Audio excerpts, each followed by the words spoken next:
Minggu yang kedua, Tuhan izinkan saudara dan saya ada di dalam baitnya ini dengan kesehatan yang luar biasa dari Tuhan.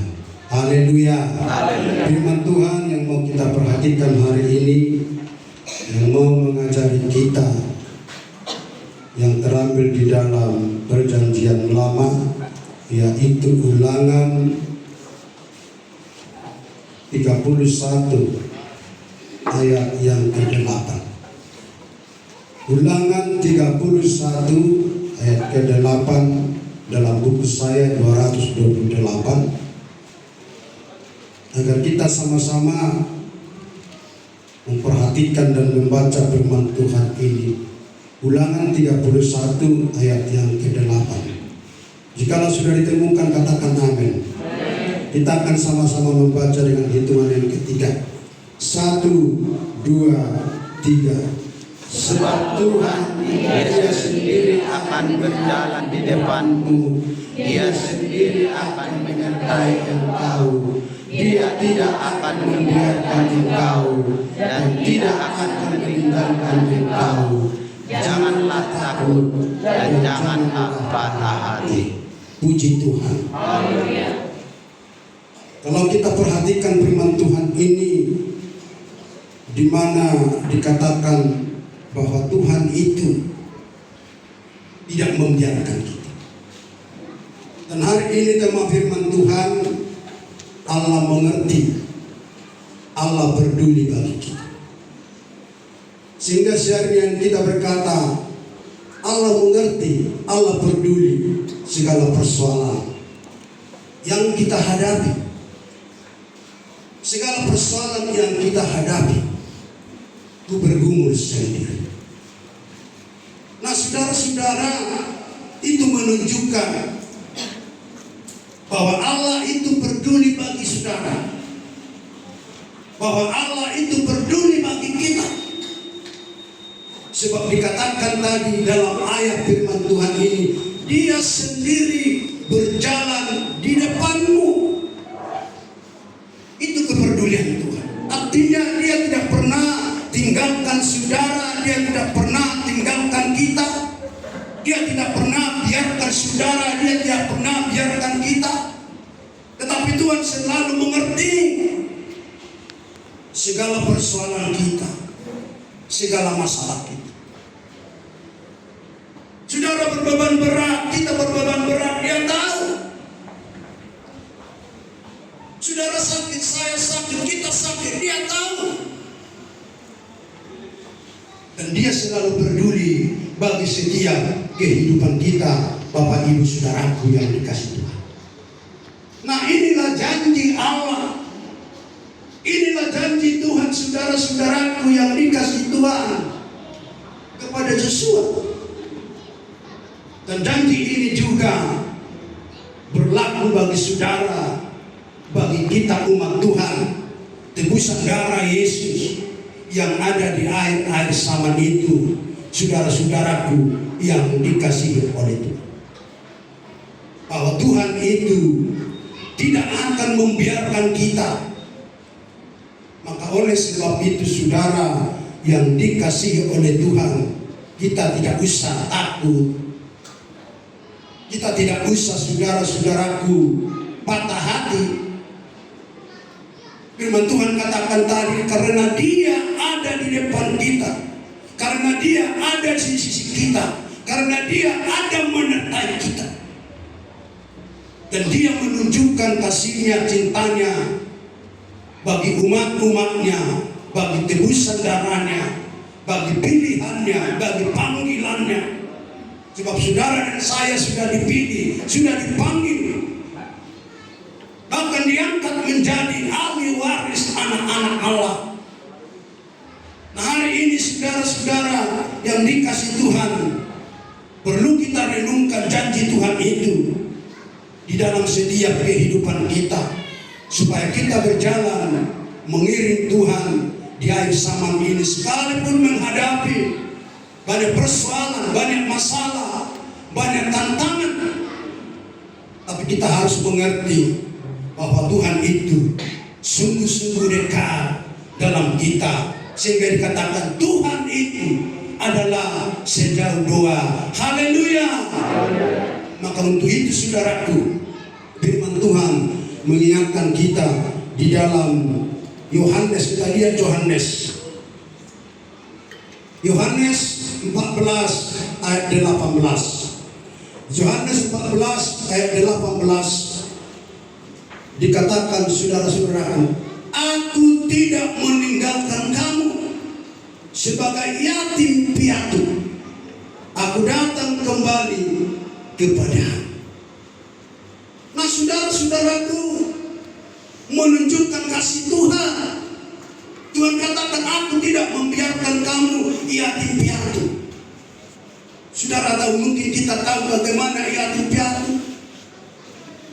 Ada kekurangan, tidak berdaya. Maaf kalau ada di antara saudara-saudaraku yang sudah seperti dikatakan firman Tuhan, yatim piatu atau piatu, seakan-akan ada kekurangan, tidak ada kekuatan, tidak ada power. Nah, saudara-saudara, Tuhan katakan, aku tidak membiarkan engkau menjadi yatim piatu. Artinya saudara-saudaraku, bahwa Allah, bahwa Tuhan Yesuslah Bapa kita yang baik, bahwa Tuhan Yesuslah Bapa kita pengasih penyayang. Dia katakan, dia tidak akan membiarkan saudara, dia akan tidak membiarkan saya, dia tidak akan membiarkan kita, dia tidak akan membiarkan gerejanya, umat-umatnya. Sekalipun mungkin kita mengalami pergumulan berbeda-beda, ada yang sedang mungkin, ada yang biasa, ada yang berat seperti kesaksian Bapak Sirai tadi. Namun satu hal yang mau kita pegang, kata firman Tuhan, bahwa Tuhan kita penyayang itu, bahwa Tuhan kita yang berkuasa itu, bahwa Tuhan kita yang berdaulat itu. Dia berjanji kepada saudara dan saya bahwa dia, saudara yang dikasihi oleh Tuhan, tidak akan pernah membiarkan kita menjadi yatim piatu. Artinya saudaraku, bahwa Yesus kita yang telah mati itu, yang bangkit itu, yang naik ke surga menyediakan tempat, dia sungguh-sungguh menjamin hidup saudara, dia sungguh-sungguh menjamin hidup saya, dia sungguh-sungguh menjamin hidup umat-umatnya. Dan dia sungguh-sungguh bertanggung jawab. Baik itu, saudara-saudaraku, masa depan kita, baik itu masa sekarang, masa yang akan datang, dia jamin saudara-saudaraku yang dikasihi oleh Tuhan. Nah, oleh karena itu saudara-saudaraku, maka kita sangat dikuatkan oleh perkataan firman Tuhan ini, Bapak Ibu saudaraku, sebab dia berjanji tidak membiarkan kita yatim, tidak membiarkan kita tidak memiliki bapa, tidak memiliki ayah, tidak memiliki ibu. Tetapi dia jamin bahwa dia ayah dan ibu kita, selalu peduli dan mengerti akan segala persoalan yang saudara dan saya alami. Haleluya. Sekalipun kita bergumul sendiri, namun Tuhan ada menyertai kita, saudara-saudara.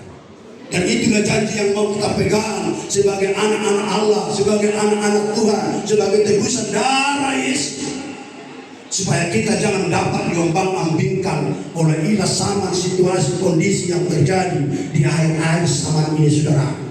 Sebab kita melihat banyak saudara persoalan, banyak beban, baik di tengah-tengah keluarga pribadi lepas pribadi, baik di negara, baik di bangsa kita, saudara, banyak persoalan. Nah, hari ini firman inilah yang menjadi pegangan kita, kekuatan kita, saudara, untuk kita dapat lewati kejadian-kejadian yang silih berganti, mungkin semakin berat, bahkan semakin berat. Tapi satu hal yang kita yakini, yang kita percayai, bahwa kita tidak menjadi patah hati, patah arang, saudaraku, sebab Tuhan kita yang baik itu selalu sedia menyertai kita. Puji Tuhan.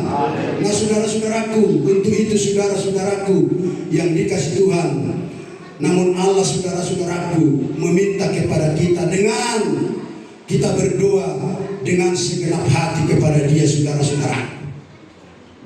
Kita memohon kepada Dia dengan segenap hati, Bapak Ibu Saudara yang dikasihi Tuhan.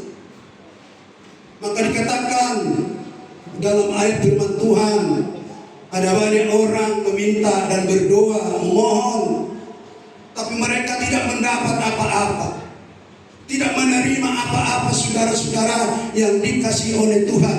Maka dikatakan ini di dalam Matius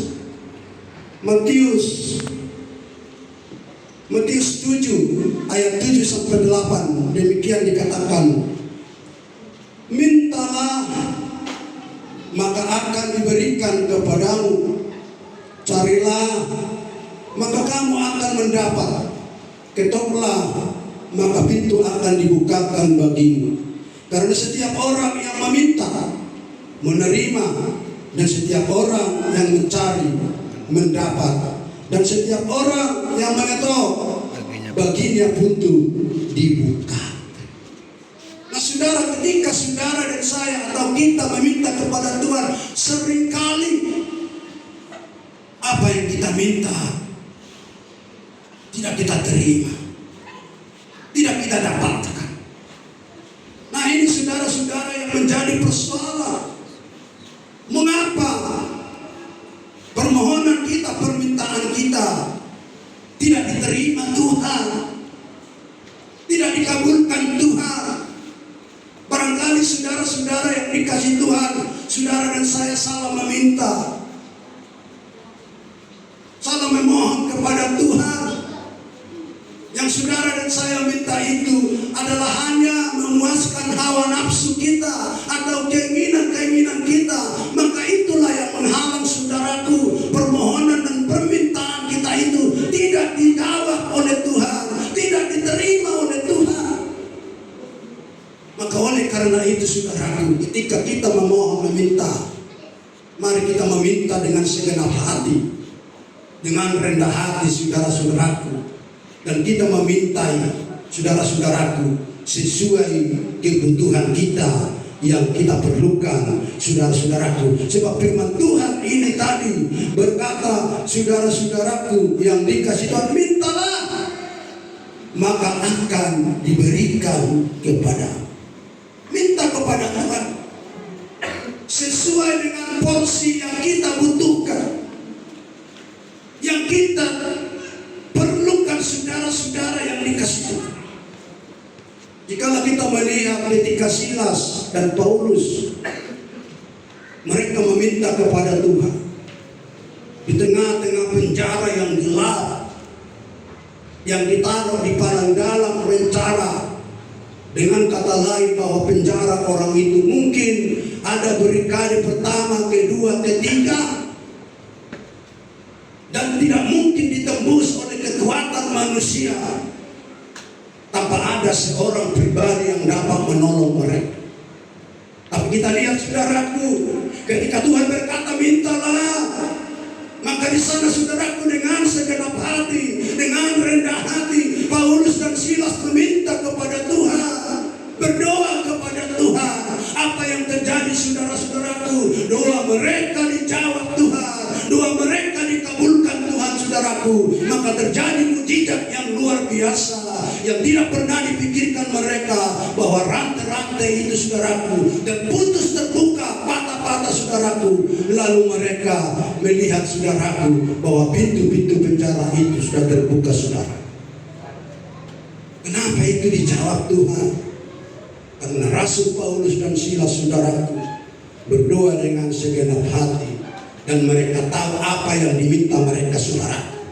Rasul Paulus meminta, tidak meminta kepentingan dia sendiri, keinginan dia sendiri, tapi dia meminta saudaraku agar mereka, saudaraku, Tuhan berbelas kasihan kepada Saulus dan Silas, saudara-saudaraku. Maka itu dijawab oleh Tuhan. Sedemikian juga kita anak Tuhan yang hidup di hari zaman ini, mari kita meminta saudaraku sesuai keperluan kebutuhan kita kepada Tuhan kita, Yesus kita, Juru Selamat kita. Ketika kita meminta, firman Tuhan katakan, mintalah Maka itu saudaraku, dikatakan dalam firman Tuhan ini akan diberikan kepada kita saudara-saudaraku yang dikasih Tuhan.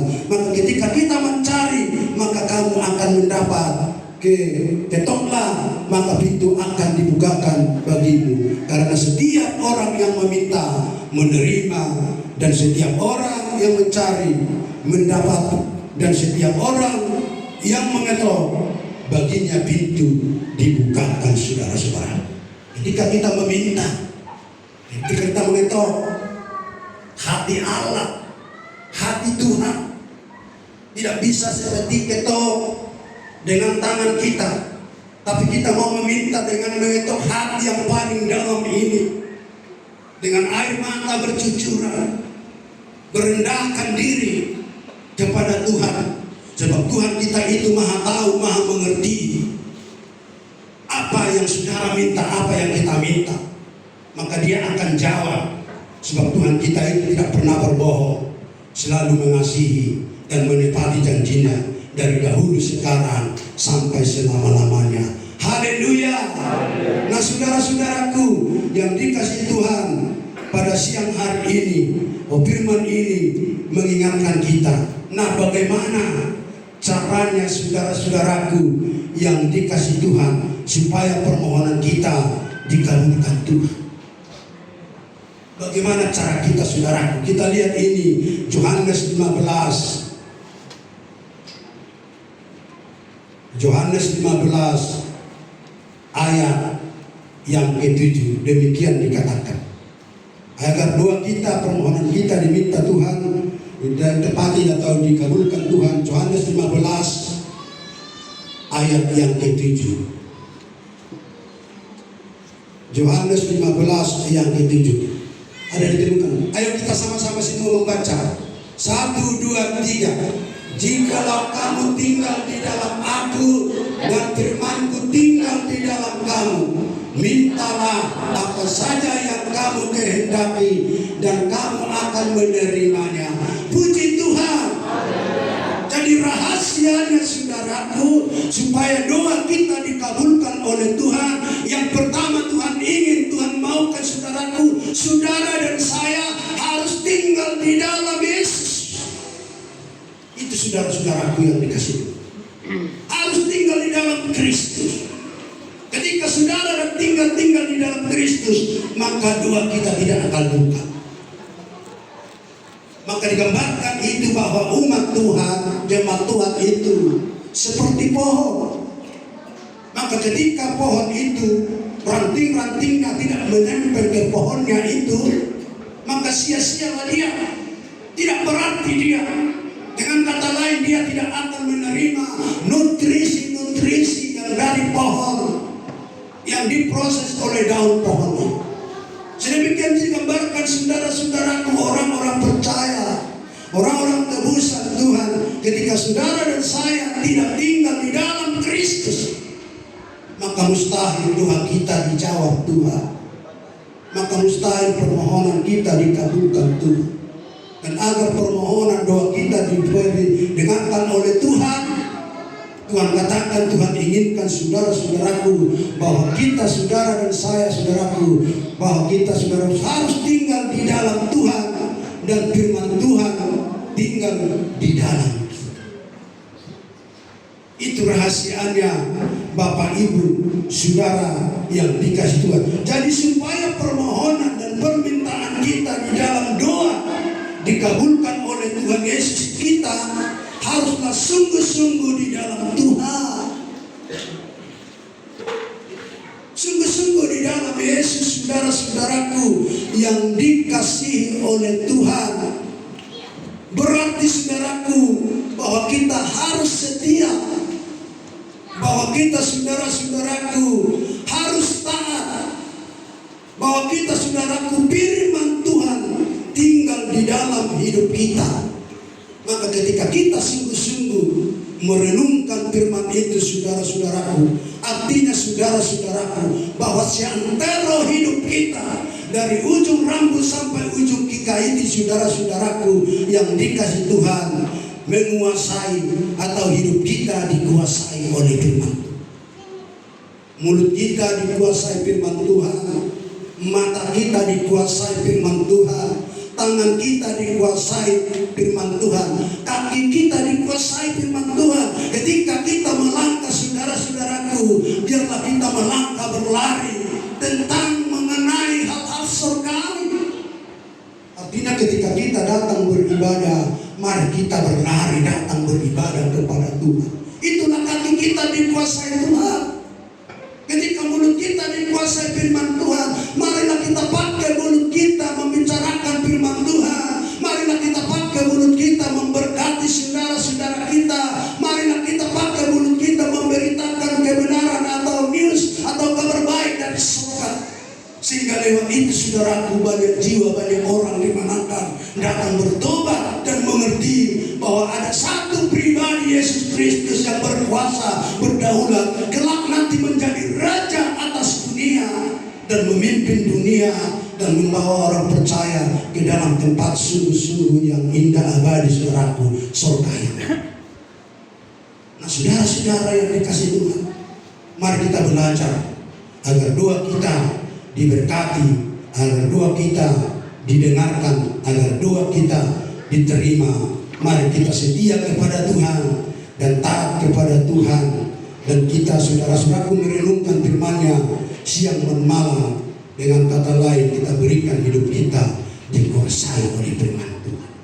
Artinya, saudaraku, ada pertobatan. Ketika ada kata-kata yang kotor, kita tidak suka lagi. Seperti orang yang lain, aku tidak doyan lagi begitu. Tetapi kita belajar berubah, saudaraku. Kesukaan kita adalah kesukaan yang dari surga. Haleluya. Nah, saudara-saudaraku, Allah mengerti, Allah peduli, Allah tahu segala keperluan kita, Allah mengerti segala persoalan kita. Kita mari, saudaraku, datang kepada Tuhan. Minta, saudaraku, dengan rendah hati. Mari penuh hormat. Percayalah bahwa pasti, saudaraku, akan dikabulkan setiap doa kita, setiap permohonan kita yang kita ucapkan kepada Tuhan. Maka lewat itu, saudara yang dikasih Tuhan, sekarang ingat dan kita renungkan, pegang terus firman Tuhan berkata bahwa Tuhan kita ini ada menyertai kita, ada sisi kita, ada menjaga kita, ada melindungi kita. Bahwa Tuhan kita tuh mengerti, peduli. Apapun persoalanmu, Dia mengerti. Apapun masalahmu, Dia mengerti. Apapun beban kita, Dia mengerti. Artinya ketika Dia mengerti, tentu sekali Dia akan berikan jalan keluar. Tidak akan dibiarkan kita sendiri yang menyelesaikan, tidak, saudara. Sebab Dia tahu, saudaraku, bahwa kita terbatas, kemampuan kita terbatas.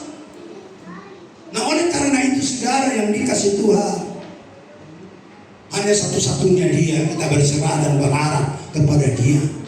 Sebab Dia Tuhan kita, Allah kita, yang merangkai saudara, yang merangkai saya dengan jemari-jemarinya, saudaraku, supaya kita menjadi satu bejana penembahan kemuliaan untuk kemuliaan mengagungkan nama Bapa di surga.